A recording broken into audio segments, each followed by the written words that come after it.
If you have the flashing compass calibration issue that's common to 4th generation Honda CRVs, it's really easy to disable, not fix, but disable, and we'll do that now. Open the tailgate and pull down the headliner just left of center. You can see exactly where here, and you'll see the compass module and a blue connector that powers and gets signal from that compass module.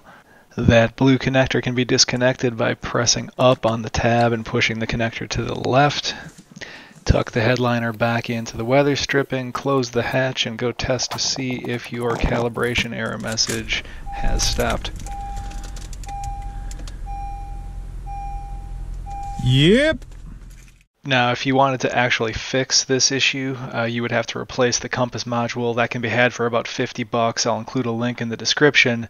And here are a few pictures showing how you can get better access by pulling down the headliner a bit further, which you would need to do if you wanted to get access to the 6mm bolt that's holding on the compass module. Now, I personally won't be spending $50 to replace a compass module, not when I can use my phone or get one of these much cooler old school liquid compasses for 10 to 15 bucks on Amazon all day long.